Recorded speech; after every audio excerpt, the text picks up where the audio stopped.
Kamusta mga ka-solar? Ngayon ay ire-review natin ang Powmister MPPT Solar Charge Controller na available sa 25 amps, 35 amps at 45 amps. Isa ito sa mga budget-friendly na MPPT na may malinaw na display at maraming protections. Sa unang tingin pa lang, maganda ang itsura. Solid ang build at malinis ang front panel. Ang pinaka nagustuhan ko dito ay yung display. Kita mo agad ang real-time voltage na pumapasok at kung ilang watts ang nai-input ng solar panel.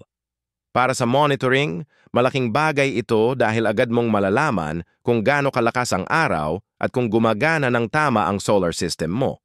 Compatible ang controller para sa 12 volts at 24 volts na battery system. Auto-detect na siya kaya wala ka nang gagalawin. Meron itong 4-stage charging, bulk, boost, float, at equalization. Dahil MPPT, mas efficient siya kumpara sa PWM. Mas marami siyang nahihigop na power mula sa solar panel. Meron din itong multiple protections tulad ng overcurrent, overtemperature, PV reverse polarity, overdischarge, short circuit, at battery reverse protection. Safe gamitin at hindi nakakakaba. May 3 load modes din na pwedeng pagpilian. Manual mode kung saan ikaw ang on at off. Light control mode na automatic pag madilim.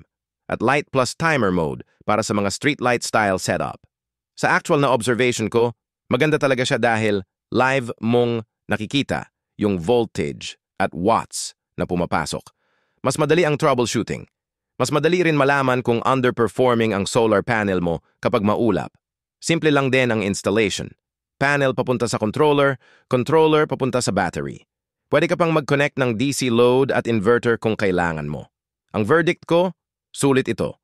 Maganda ang display, complete protections, madaling i-set up, at mataas ang efficiency dahil MPPT.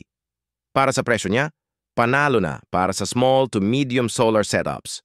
Kung may tanong pa kayo tungkol sa solar, i-comment lang. Salamat sa panonood, mga ka-solar.